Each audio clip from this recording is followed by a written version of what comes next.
La última lección vimos algunos asuntos, al menos generales, del texto original.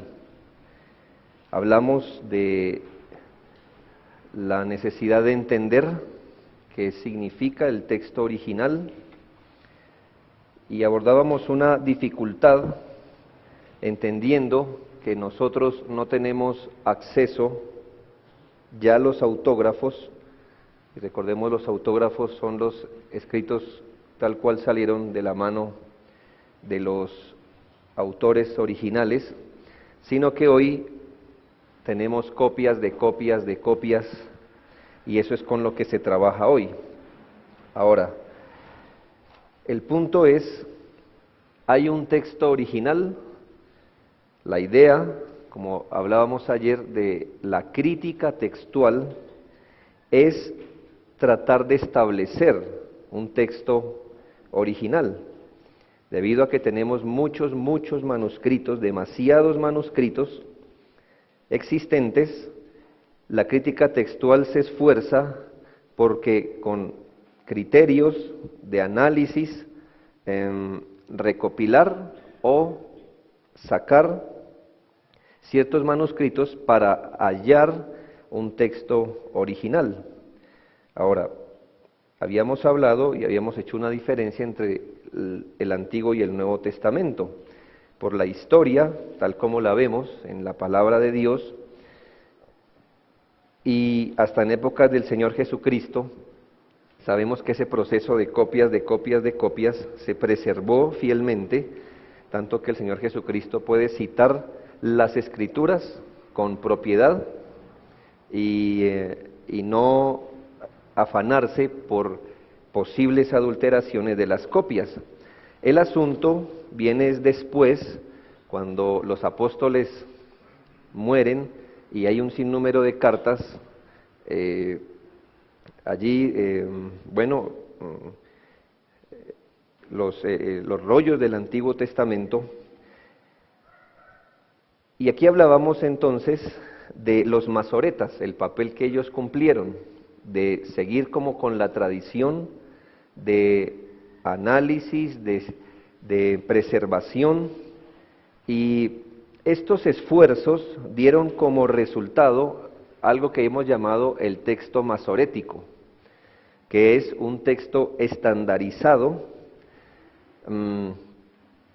depurado, llamémosle así, por esta familia de los masoretas, con ciertas facilidades, porque ellos, como les recuerdo, introdujeron vocales, fijaron acentos, y hasta llegaron, en su celo por preservar, a contar hasta las letras que tenía cada libro, el Antiguo Testamento, para saber que estaban copiando exactamente. Ahora, habíamos hablado de que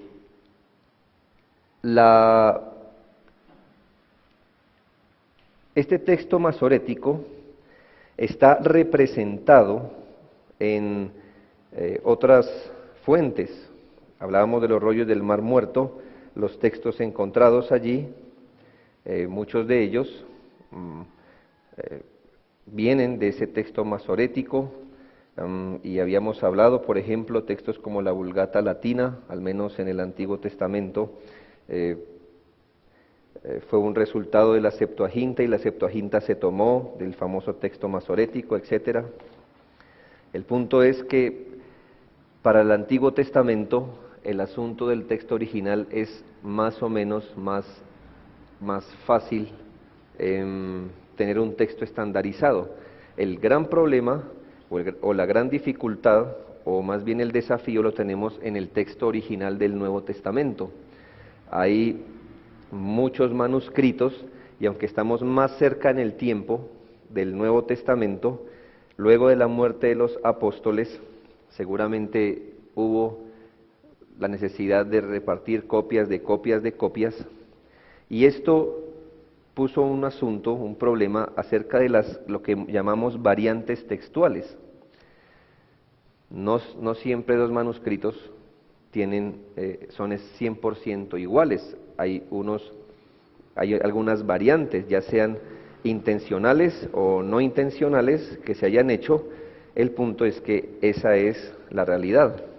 Dijimos que había una clasificación de esos documentos según su escritura en papiros, unciales, minúsculos y leccionarios, y también según su semejanza y diferencia. Habíamos hablado de textos alejandrinos, occidentales, bizantinos. Estos textos locales del Nuevo Testamento estandarizados o más o menos estandarizados. Bueno, el asunto es más complejo, pero eso nos ha resultado en que tenemos al menos algunas bases textuales estandarizadas. La primera es la que reconocimos como el texto Receptus. Por allá en 1523, Erasmo recopiló, hizo un texto, ¿sí?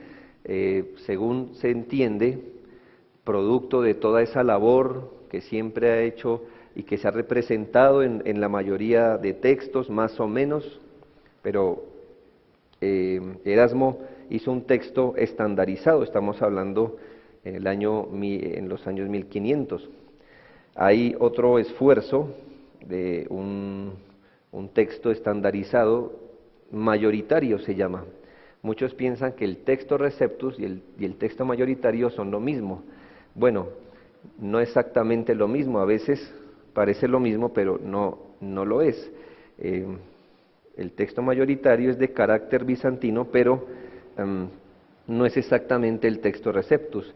Y hablábamos de un texto crítico, producto de un estudio más moderno, llamémosle así, donde se estandarizó ese texto.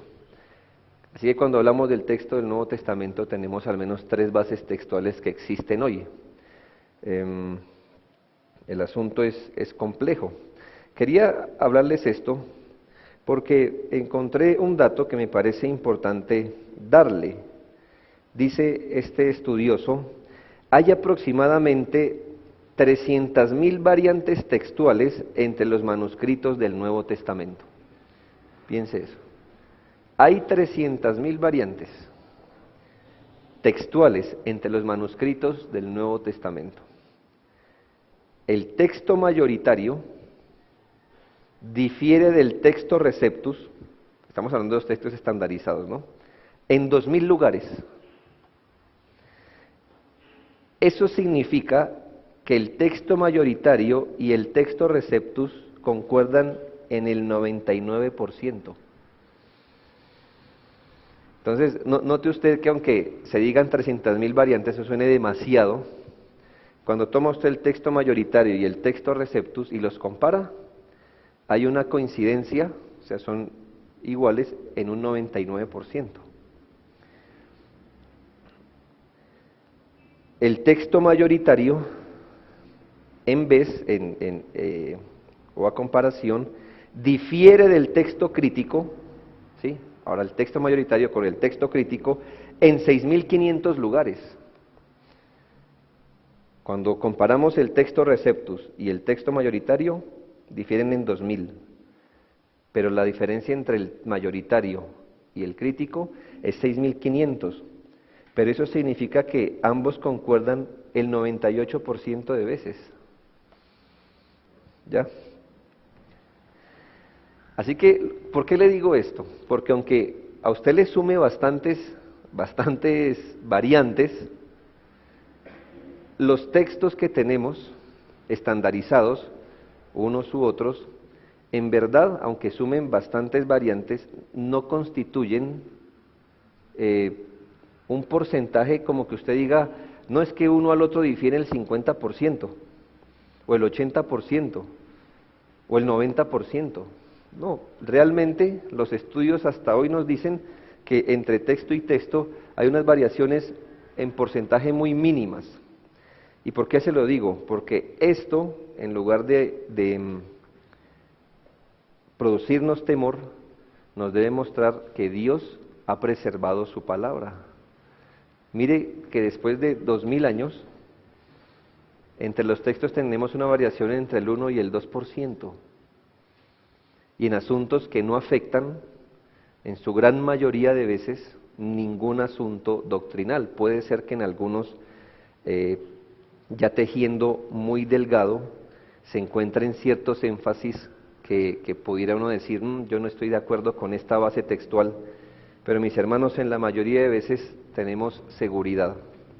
Eso lo digo porque cuando uno dice 300.000 variantes, uno dice, no, entonces toda la Biblia está llena de variantes, eso no sabemos si lo que tenemos es verdad, qué podemos hacer, vamos a salir corriendo. No, mis hermanos, entre los textos ya estandarizados, las diferencias son muy menores, muy menores. Dios ha sabido preservar su palabra.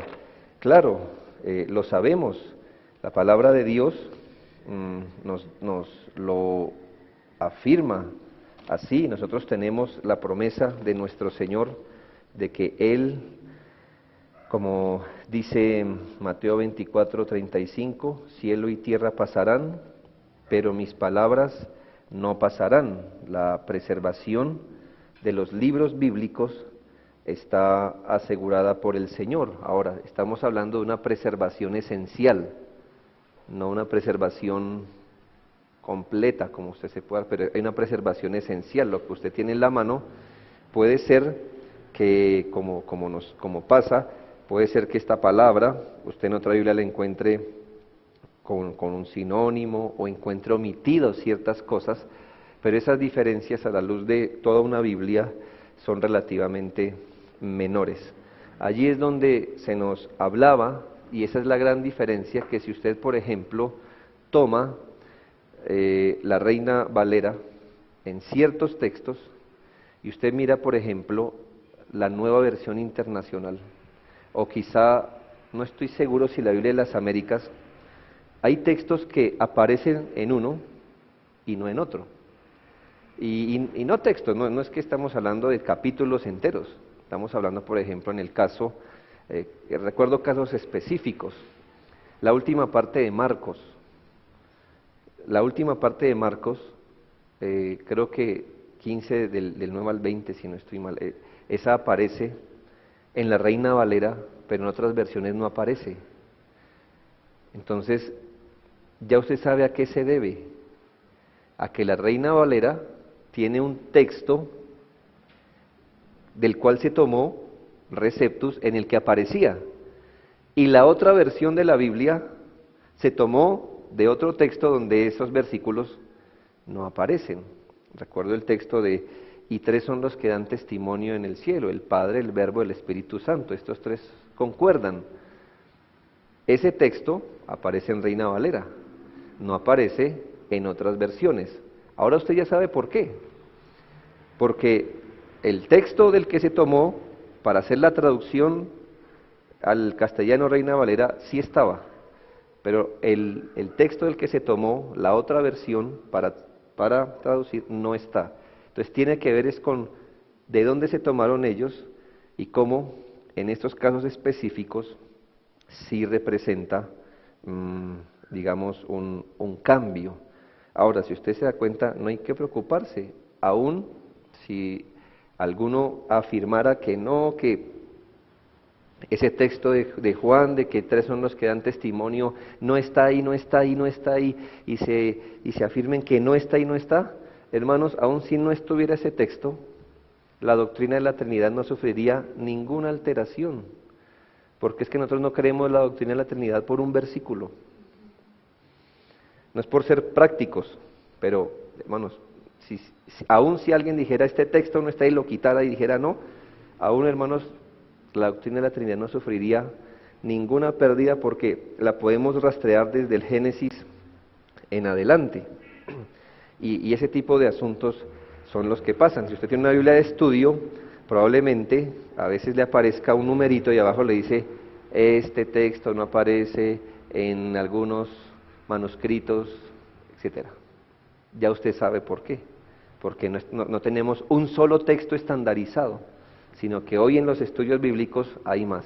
Nosotros, no es que seamos fieles a una tradición, pero reconocemos que el texto recibido, el texto receptus, es el texto que más se ha preservado, por eso recibido, por eso se llama texto receptus o recibido en la historia de la Iglesia, y se usó en la Reforma, y creemos que quizás sin ser perfecto es el texto al que más apelaríamos, ¿no? Eso como un breve resumen. Y esto me lleva a esta sexta parte que se llama traducción, la traducción. La traducción de las Sagradas Escrituras ha sido una necesaria implicación de considerarla como palabra de Dios. Este no es un tema improductivo ni dispendioso, sino que si el pueblo de Dios cree que la Biblia es palabra de Dios, entonces, hermanos, el pueblo de Dios necesita la palabra de Dios. Y entonces tenemos varias opciones.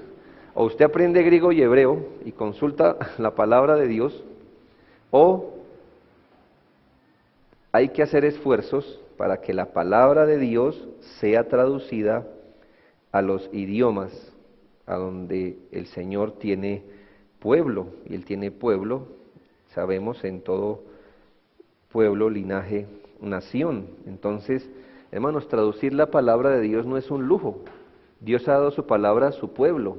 ¿Y qué hace un pueblo de Dios sin la palabra? Pues ni siquiera pudiera existir, porque la fe viene por el oír la palabra. Entonces,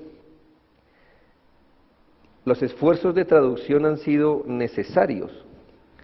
Cuando vamos, por ejemplo, al tiempo de la Reforma, como usted lo sabe, los reformadores se afanaron por traducir la palabra de Dios a los idiomas de cada nación. Para la época de la Reforma, por ejemplo, teníamos versiones o en hebreo o griego, y solamente los que sabían esos idiomas podían acceder a ellos, o teníamos una versión estandarizada en latín, Entonces, ¿qué ocurre? Que usted sea el pueblo que sea, si no sabía hebreo o griego, no tenía acceso a los idiomas originales, no tenía acceso a la palabra. Y si no sabía latín, pues ¿de qué le serviría esa traducción? Sí, se tradujo el griego y el hebreo al latín, pero atrapada en latín, ¿qué provecho tendría? Los reformadores, y antes, se esforzaron por traducir la Biblia a los idiomas, y nosotros somos beneficiados porque más o menos para el tiempo de la Reforma tenemos nuestra traducción al castellano, quizá la más conocida, la Reina y Valera. Así que esto de la traducción no es un asunto de pequeña escala, porque muchos mártires cristianos dieron su vida para traducir la Biblia y que el mundo, el pueblo de Dios, tuviera la Biblia en su idioma. Lo primero que vamos a ver son las presuposiciones necesarias. La labor de la traducción de las Escrituras es una labor que debe vigilarse y tomarse con solemnidad de estar tratando con la palabra de Dios, es decir, no se está traduciendo cualquier libro, sino es la única fuente de conocimiento salvador y de voluntad. Hemos hablado que aparte de la revelación especial, nadie puede tener el conocimiento de la salvación, y hemos dicho entonces que lo que Dios quiso que quedara por escrito en la revelación especial está en la Biblia.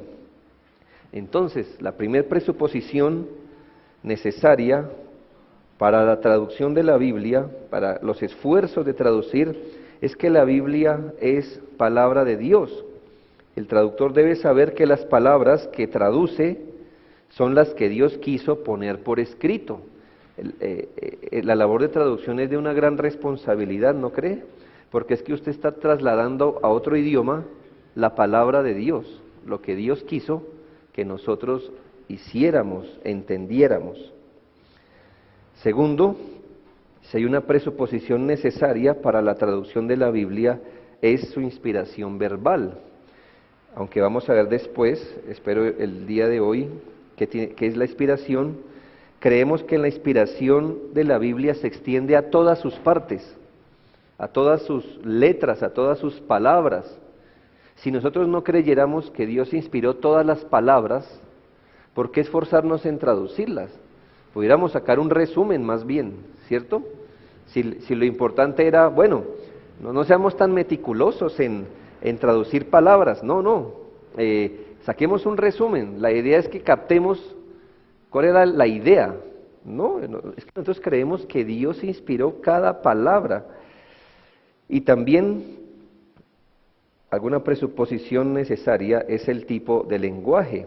¿Qué significa eso? Que el traductor bíblico no solamente debe conocer el lenguaje en que fueron escritas las palabras originalmente, sino que tiene la responsabilidad de que al traducirlas reflejen fielmente el sentido del original. Así que las personas que se encargan de la traducción deben ser personas temerosas de Dios, que tengan en su mente como la capacidad de entender qué es lo que dice el texto bíblico, buscar las palabras precisas en el idioma al que llega. No es una labor fácil ser traductor bíblico, requiere al menos el manejo de los dos idiomas, el original y al que llegas, o sea, no ser solo experto en uno. Yo sé que usted quizá ha visto o leído traducciones que vienen del inglés de alguien que no conoce alguno de los dos idiomas. Puede conocer mucho el español y un poquito de inglés. Cuando traduce, eso no le suena muy bien. O alguien que sepa inglés y traduzca algo en español, también le va a sonar como... El traductor debe ser muy experto en estas áreas. Ahora, miremos la necesidad, no solamente la presuposición, sino la necesidad. La revelación que Dios ha dado en sí mismo en las Escrituras no serviría de mucho si se quedara encerrada en los idiomas originales. ¿De qué serviría que Dios se haya revelado a sí mismo si acceder a esa revelación no fuera posible para el pueblo de Dios? La necesidad de traducir es a causa de la distancia idiomática. El hecho que la Biblia fue escrita originalmente en hebreo y griego, en hebreo el Antiguo Testamento, griego el Nuevo Testamento, y en el Antiguo Testamento hay unas pequeñas porciones de arameo, indica al menos que el Señor no quería que su revelación se centrara en una sola lengua, por eso al menos en 3 idiomas está puesta la palabra del Señor. Les recuerdo que las escrituras originales no fueron escritas en lenguaje de intelectuales. El griego en el que se escribió el Nuevo Testamento, por ejemplo, es el griego común, de la gente del común. Había un griego clásico, donde solo escribían los estudiosos, y había un griego común. Y el idioma en que fue escrito el Nuevo Testamento es el griego común. Y además tengo que decirle, además de esto, que tanto el hebreo como el griego de la Biblia ya no se hablan hoy. Son lo que llamamos lenguas muertas. Hay un griego que se habla hoy y hay un idioma que hablan los judíos, pero ese idioma, aunque se llame igual, no es el mismo en el que se escribió. Pasa como con nuestro idioma. Usted ha tratado de leer unos libros de los españoles, tan pronto llegan aquí a nuestras tierras. Hay cierta literatura, búsquela y se va a dar cuenta. No sé si usted tiene la versión antigua de Don Quijote, se va a dar cuenta cómo escribía Cervantes. Por ejemplo, la U era una V. Tiene que leer todo. La U era una V. Y a veces hay unas H's y unas F's donde hoy no se ponen. Entonces, ni siquiera nuestro castellano se escribe igual que como se escribía hace 500 años. Imagínense entonces, el hebreo y el griego que hoy se hablan no es el mismo que se habló allí. Pueden ser las mismas letras, pero no es el mismo. Así que hay una distancia idiomática que hace necesario la traducción de la Biblia. También el derecho del pueblo de Dios a tenerlas. Dios quiere gobernar a su pueblo a través de su palabra. Dios quiere gobernar a su pueblo a través de su palabra. Entonces, ¿cómo gobernaría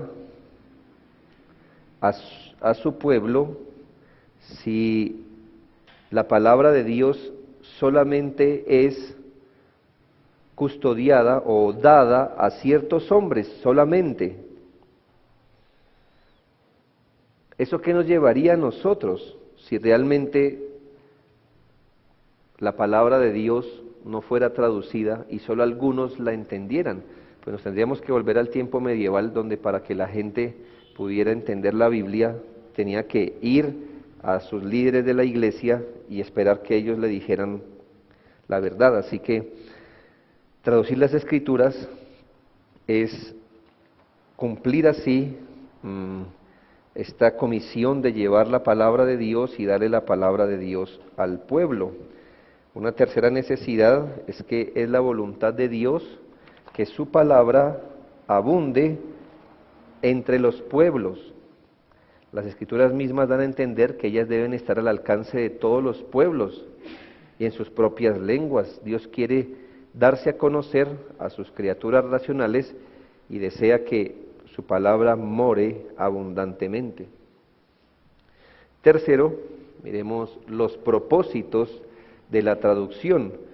Nuestra Confesión Bautista de Londres, en el capítulo 1 y versículo 8, dice: para que morando abundantemente la palabra de Dios en todos, puedan adorarle de manera aceptable, y para que por la paciencia y consolación de las Escrituras tengan esperanza. Nuestra confesión de fe nos ayuda a entender algunos propósitos para la traducción de la Biblia. Aún nuestra confesión de fe habla de que es necesario que la Biblia sea traducida. Primero,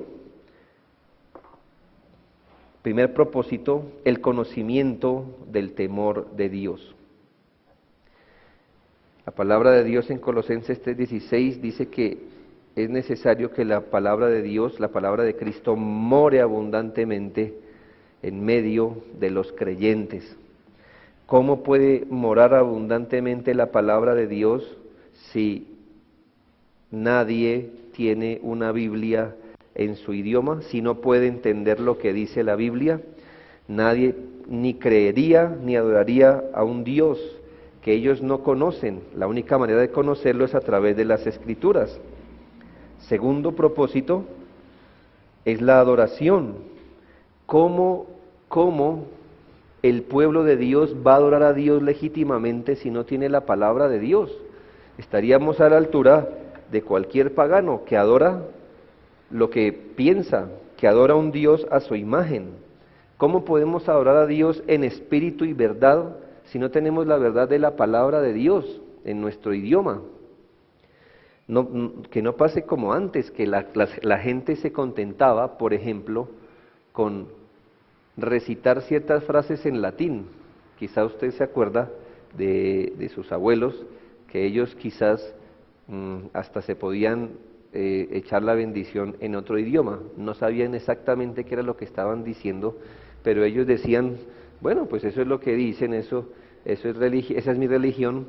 Eso no es adorar a Dios. ¿Por qué? Porque aunque sus palabras fueran bíblicas, estaban en otro idioma y ellos ni siquiera entendían eso.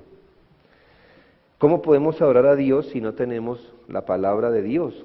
Y tercero, como dice la Biblia en Romanos 15:14, para que abundemos o tengamos consolación en las Escrituras y así tengamos esperanza. La Biblia no solo nos da ese nacimiento como hijos de Dios, porque somos renacidos por la palabra, sino que nos guía todo el tiempo para hacer la voluntad de Dios y nos da una esperanza viva hasta el día de Cristo. Sin las Escrituras no tendríamos esa esperanza viva continuamente. Entonces, debido a que necesitamos conocer el temor de Dios, adorar a Dios legítimamente y tener esperanza viva continuamente, es necesario que entre los pueblos o llegue a los pueblos la palabra de Dios. Y por último, miremos criterios de traducción. Criterios de traducción. Antes de abordar este tema debemos diferenciar lo que se llama traducción y versión. No es lo mismo. Antes de eso, hay Biblias que son traducciones y hay Biblias que son versiones. ¿Sí ha visto esas palabras escritas en sus Biblias, en las que tenga? ¿La traducción qué es? La traducción es la labor de pasar de los idiomas originales, hebreo y griego, a un idioma particular. Así que muchas Biblias dicen traducción. Y cuando es traducción, ya usted sabe lo que hizo el grupo.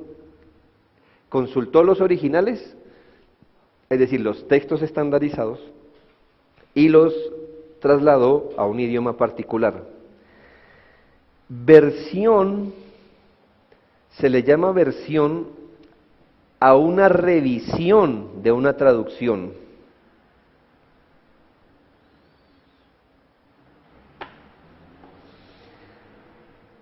O, es decir, lo que le pasa a la Reina Valera. La Reina Valera fue traducida y luego fue revisada. Entonces, esas revisiones se pueden llamar versión, una versión. Pero también hay Biblias que se traducen no del griego ni del hebreo. Por ejemplo, hay Biblias que se tradujeron del latín. Al no traducirse de los idiomas originales, sino traducirse de otro idioma, se llama versión. Vamos a suponer, hermanos, que alguno de nosotros tiene un llamado para hacer misiones en un lugar donde se habla un dialecto. Pero usted, por ejemplo, conoce el dialecto, porque usted nació. Usted conoce ese dialecto y conoce el castellano, pero usted no conoce griego y hebreo. ¿Qué pudiera hacer usted?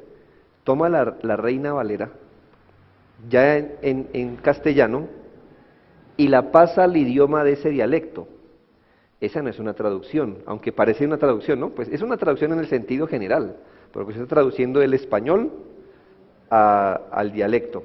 Pero básicamente no se llama traducción porque usted no está yendo a los idiomas originales, sino que está partiendo de una traducción. Cuando se parte de una Biblia ya traducida en cualquier idioma, del inglés a otro idioma, del latín a otro idioma, del castellano a otro idioma, eso es una versión. Si se toma de hebreo y griego, eso es traducción. No sé qué dice su Biblia. Su Biblia, ¿qué viene diciendo? La mayoría de Biblias, ¿qué dice? Versión, muy bien. Es una versión. Si usted se da cuenta, ¿cuántas veces o por qué se le llama versión? Porque la traducción que hizo Casiodoro de Reina, ¿sí?, fue revisada, y ahí está la versión, por Cipriano de Valera, y después en 1862, 1909 y 1960. Por supuesto que estas versiones no se hacen ciegamente, claro, se parte del castellano revisando con los idiomas, pero no fueron una traducción propiamente dicha. Ahora nuestro tema es el siguiente. Tenemos un texto estandarizado, llamémosle el original. Cuando yo voy a traducir, no llamemos yo, sino cuando alguien va a traducir de los idiomas originales a otro idioma, Existen básicamente tres filosofías de traducción. Tres filosofías de traducción. Una se llama equivalencia formal, otra se llama equivalencia dinámica y otra paráfrasis. Esto se hace porque los grupos los grupos de personas que se concentran en traducir la palabra de Dios tienen algún criterio para traducir, algún criterio. ¿Ahí tengo explicados los asuntos? No, vamos atrás. Yo les voy a definir qué es esto y ya entramos a los ejemplos. Equivalencia formal equivale al método más literal de traducción. Equivalencia, por eso se llama buscarle una equivalencia a cada palabra que se traduce. Es decir, ¿cuál es su punto? Que si en hebreo o en griego hay 1, 2, 3, 4, 5 palabras, ¿qué va a hacer el autor? Tratar de buscarle una equivalencia a las 5 palabras. ¿Sí? Es decir, va a tratar de traducir lo más literalmente que pueda. Ahora, usted sabe que eso es un ejercicio imposible, porque ningún idioma se maneja que una palabra en el idioma original sea una exactamente igual. A veces cuando usted traduce del inglés, o si lo ha hecho, vas a ver que en el inglés pueden ser 3 palabras y en español no salen 5, porque nuestro idioma es más amplio. Hay muchas cosas que en el inglés no son como en el castellano, pueden ser más breves, en el castellano son más palabras. Pero ¿cuál es el punto? La equivalencia formal dice, queremos ser lo más literal posible. A que esta palabra en nuestro idioma dice, tiene una equivalencia, pues pongámosla. El que no entendió esta frase, que la busque en su diccionario. Pero ¿cuál es el punto? Pues tratar de ser fieles una a una al original. La equivalencia dinámica significa que quiere traducir más bien del idioma original la idea. Es decir, yo leo una frase en el original. Si esa frase en el original tiene sentido para mí, yo la traduzco tal cual. Pero si, por ejemplo, yo leo algo como, haciendo esto, ascuas de fuego amontonarás sobre su cabeza. ¿Eso qué significa en castellano? Eso no tiene un sentido. Entonces, ¿qué hace este? Le busca el sentido y pone la frase que en nuestro idioma daría un sentido. Eso es equivalencia dinámica. El enfoque se trata de traducir más bien idea por idea. El criterio el que hace esa traducción está preocupado porque el mensaje sea entendible. No importa si no traduce una palabra con una, o trata de hacer el esfuerzo. Él está preocupado es porque quienes leen la Biblia entiendan el mensaje. Entonces por eso se llama dinámica, hay un dinamismo. A veces sí va a ser muy literal, pero a veces no. No están pendientes de buscar palabra a palabra sin entender la frase y traducirla de modo que el receptor entienda lo que la Biblia dice. La paráfrasis no es una traducción técnicamente hablando, ni siquiera está buscando traducir textos antiguos. La paráfrasis se le llama traducción libre o amplificación de un mensaje. La paráfrasis, el que hace una paráfrasis no está interesado en traducir, sino él se toma sus libertades para explicar cosas. Muchas de las Biblias que tenemos hoy manifiestan alguno de esos tres criterios de traducción. Y vamos a ver unos ejemplos para que usted entienda la diferencia. Mire, estas son equivalencias formales. Pongo las Américas, aquí yo no quiero discutir si este se tomó de un texto estandarizado bueno o no, no, lo que quiero es que mire cómo se traducen. Porque por gracia sois salvos por medio de la fe, y esto no de vosotros, pues es don de Dios, no por obras para que nadie se gloríe. ¿Sí nota? Ya usted conoce esto. Mire lo que es otra traducción de equivalencia formal, donde se busca hacer lo más literal posible. Porque por gracia habéis sido salvados por medio de la fe, y esto no de vosotros, sino que es don de Dios, no por obras para que nadie se gloríe, porque somos hechura suya, creados en Cristo Jesús para hacer buenas obras, las cuales Dios preparó de antemano para que anduviéramos en ellas. Como se puede dar cuenta, aquí y aquí no hay ninguna diferencia. ¿Por qué? Porque de donde se haya tomado esto, o donde se haya tomado esto, lo que se quiso fue buscar la equivalencia casi literal. Puede ser que esto se pueda expresar mejor, pero así es. Lea el original y se va a dar cuenta que más o menos está volcado lo uno en lo otro. Ahora, mire lo que es una equivalencia dinámica. Déjeme ver porque yo... bueno, estas son las pequeñas diferencias.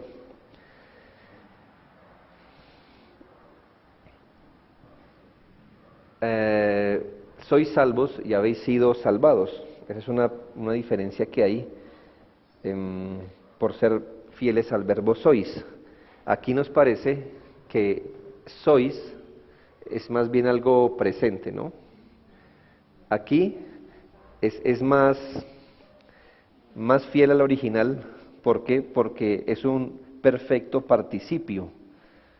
Un participio que debe traducirse como ado, edo, y un perfecto que es un pasado. ¿Cómo usted lo haría? A nosotros nos parece que en este versículo la Biblia de las Américas tradujo mejor. Pues es, sino que, pero mire que son variaciones mínimas. Miremos la equivalencia dinámica. Ahora comparemos la Reina Valera, que usted ya lo sabe, con una nueva versión internacional que tiene como criterio la traducción dinámica. Porque por gracia ustedes han sido salvados mediante la fe. Esto no procede. ¿De dónde viene esa palabra procede? No está en el original. Pero ¿cuál es la idea de la equivalencia dinámica? Dar la idea. ¿Sí ve? O sea, poner mayor sentido. Pero en esto, esta palabra no está en el original. O sea que añadió para darle sentido esto.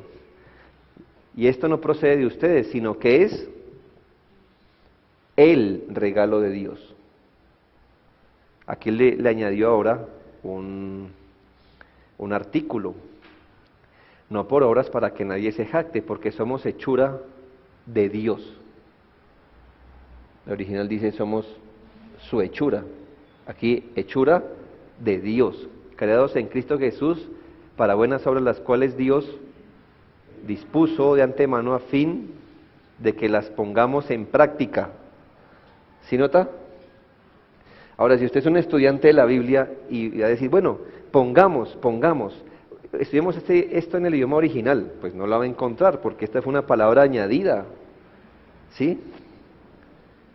Entonces, mire, así más o menos, así a vuelo de pájaro, al menos hay unas 4 palabras añadidas que no están en el original, pero que en nuestro español aparecen. Claro, usted dice, no, es que así lo entiendo mejor. Sí, pero junto con la palabra de Dios hay palabras que no están. Ahora, a veces eso es necesario hacer, pero me parece que si eso no se hubiera hecho, no hubiera afectado el significado del texto, ¿sí? Como lo hizo aquí, mire que sin haber hecho eso, usted entiende. Claro, usted parece que entiende más así, pero ¿a costa de qué? De añadirle. Entonces, mientras que, mire, lo literal, mire ya cómo va la equivalencia dinámica. Ahora miremos la siguiente, la paráfrasis. Esta sí que son creativos, ¿no? Dios habla hoy, es la paráfrasis por excelencia. Usted no sabe si está leyendo un resumen, una explicación, la Biblia, usted no sabe. Pero la verdad es que tampoco ellos están interesados en traducir. Pues por la bondad de Dios habéis recibido la salvación por medio de la fe. ¿No es esto algo que vosotros mismos hayáis conseguido? Uy, todo eso que le añade. Vosotros mismos hayáis conseguido, sino que os lo ha dado Dios. No es el resultado de las opiniones, de las propias acciones, de modo que nadie puede jactarse de nada, pues Dios es quien nos ha hecho, quien nos ha creado en Cristo Jesús para que hagamos buenas obras según lo que había dispuesto de antemano. Bueno, todas esas palabras, por supuesto, son palabras que le dan cierto sentido, pero hermanos, si usted no puede estar seguro que esto está en un original, que esto lo dijo Dios, esto es como una explicación. Yo tengo la oportunidad de tener un Nuevo Testamento dividido en 4 cuadros y ponen Reina Valera, Biblia de las Américas, Nueva Versión y Dios habla hoy. Siempre Reina Valera acaba primero. Dios habla hoy llena. ¿Por qué? Porque ¿cuál es la idea? Como la paráfrasis. Ahora, hermanos, posiblemente en textos usted lea esto y diga, bueno, me da la idea, pero aquí a mí me parece que cambiar gracia por bondad no es exactamente lo mismo. Es más, teológicamente hay una distancia enorme. La bondad de Dios y su gracia no son lo mismo. Y además, ahora, a veces, ¿por qué no? Hay a veces textos que yo digo no le hallo sentido. Uno va, yo no iría nunca a consultar una paráfrasis. Pero quizá en lenguaje dinámico usted mire y el traductor que tenía sobre todo la intención no tanto de ser fiel exactamente, sino darse a entender, a veces nueva versión usted le dice, entiendo mejor. Pero para estudiar, para que usted se asiente, es mejor siempre buscar Biblias de equivalencia formal, donde el intento sí fue el dar una explicación. Entonces, eso mismo es lo que nosotros debemos hacer. Pasemos derecho. Es que ahí tengo varias Biblias, traducciones al castellano. Muchas al castellano, muchas. Adelante, adelante. Todas esas son traducciones en el castellano.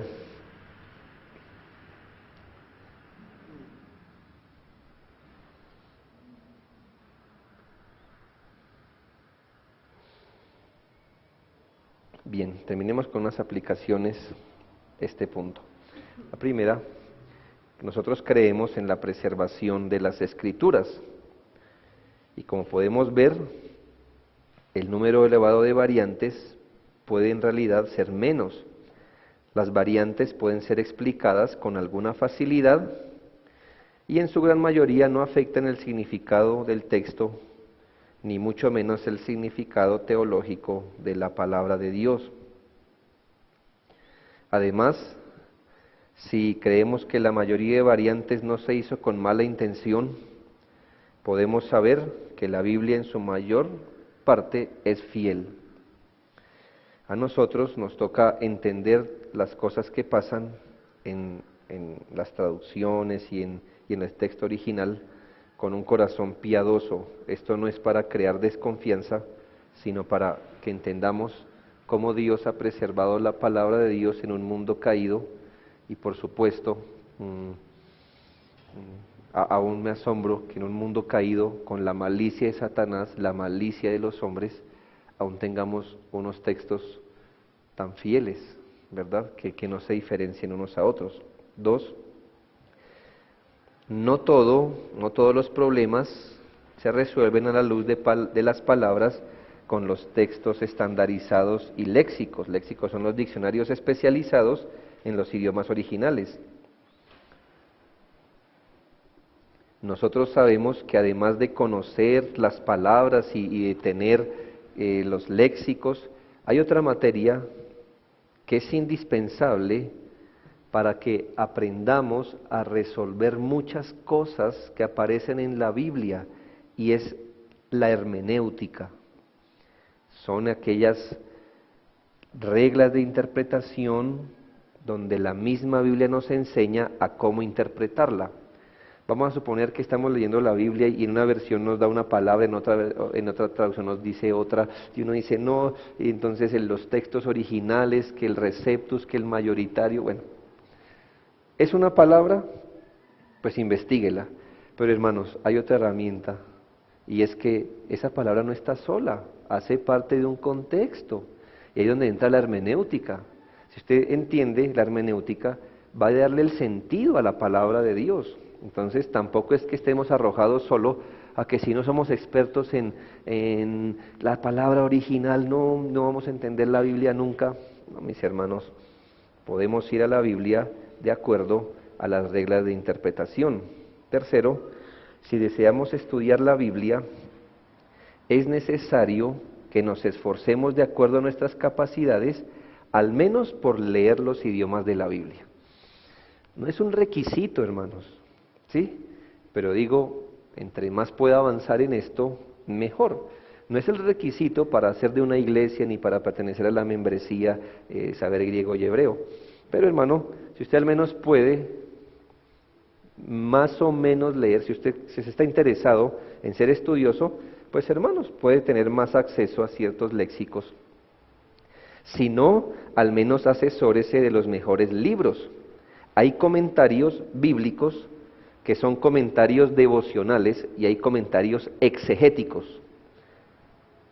Apunte siempre a los comentarios exegéticos, porque ellos le van a decir, mire, aquí se usó esta palabra, se usó así, en tal versión dice tal cosa, en tal manuscrito hablaba así, Estamos hablando de los que se dedican al estudio de la palabra. Bueno, vuelvo le digo, no es que saber los idiomas originales sea un requisito, pero hermanos, usted al estudiar la Biblia se va a tener que encontrar con ciertas cosas. 4, para el estudio bíblico será necesario hacerse de las mejores herramientas. Vamos a pensar en el caso de una persona que no aprendió idiomas, pero usted puede estar al tanto de muchas cosas. Por ejemplo, de esto. Yo le invito a leer un poco más de esto de traducción, de textos originales. Lea, aunque no conozca los idiomas originales, puede estar más al tanto. Puede usted tener a la mano hoy herramientas, hermanos, que hace 10 años no había. No había. Y es que a usted le tocaba comprar un texto original griego o hebreo con un pequeño diccionario y defiéndase. Hoy, hermanos, hay programas que usted les pone el mouse encima de la palabra en español y aquí arriba le saca el significado en el idioma original. Bueno, esto es una gracia de Dios. Claro, hay programas gratuitos y hay programas pagando. Pero hermanos, hoy al menos usted puede encontrar gratuito hoy que hay una palabra en hebreo y arriba tiene un número. Usted coge ese número, lo apunta, se va a otra herramienta en el mismo programa, eso es gratuito, busca el número y ahí le sale el significado. Así que eso hace 10 años, hermano, no existía. Antes de usted no sabía cómo se leía eso y cómo buscarlo, hermano, hasta luego. Pero hoy no, así que hoy se pueden hacer cosas. Hay programas, hermanos, de $600, $700. Pero, o sea, lo que le quiero decir es que hoy, aun si usted no conociera los idiomas originales, puede darse, como decimos nosotros aquí, puede darse mañas para averiguar. Y por último, manejemos esta información con veracidad, prudencia y sabiduría. Yo creo que al menos los que nos dedicamos a predicar, no podemos llegar en cada sermón a decir, hermanos, según el códice Alepo, esta palabra no está y hermanos, esto no está en el original y cosas así. ¿Por qué, hermanos? Sí, eso confunde, o sea, hermanos, mire, este texto que vamos a leer no está en el original o no está en varios manuscritos originales, aún así lo vamos a leer, no. Pues si su convicción es que esa frase no está en el original, pues no la explique, ¿ya? ¿Por qué? Porque puede ser que mucha parte del pueblo de Dios diga, ah, qué interesante, qué bueno, pero empieza a decir, pero si ese no está, ¿cómo hacemos para saber si el de atrás tampoco? Y esto entonces... Nosotros no tenemos que mentirle a nadie, mis hermanos, pero la información se maneja con sabiduría. Usted no va a empezar un discipulado hablando de las variantes de la Biblia a alguien, ¿no? Usted lo que necesita es enseñarle a confiar en la palabra de Dios. Eso también se puede prestar para esos curiosos bíblicos que se la pasan detrás de cada variante y forman unos problemas porque le faltó una I o era una O. Hermanos, la mayoría de la palabra de Dios es fiel y es tan clara como para que nos pongamos ahí detrás de cada piedrita y levantarla y decir, ay, mire, no, mire hermano, tenemos la Biblia como palabra de Dios. Esto es bueno decirlo en estos espacios, ¿sí ve? Pues yo creo que usted no ve aquí que estamos diciendo, hermanos, allí a veces se hace. Y yo lo hice cuando expuse el libro de Efesios. ¿Por qué? Porque lo que hizo el traductor bíblico, a mí me pareció que sí fue muy grande. Cuando empieza Efesios 2 diciendo, y Él os dio vida a vosotros cuando estabais muertos en vuestros delitos y pecados. Me pareció tan grande porque, y Él os dio vida a vosotros, no está. O sea, ya es una frase enorme. Entonces yo dije, hermanos, esto fue más bien del traductor. El versículo realmente dice, y cuando estabais muertos en vuestros delitos y pecados, ¿no? Y Él os dio vida cuando, no. Pero ya es muy obvio, y habrá pasajes muy obvios, pero hay cosas, hermanos, una I, una O, que uno pone a leer las palabras, eso toca manejarlo con sabiduría y prudencia. Vamos a terminar aquí esta primera parte, hermanos, y ya seguimos adelante.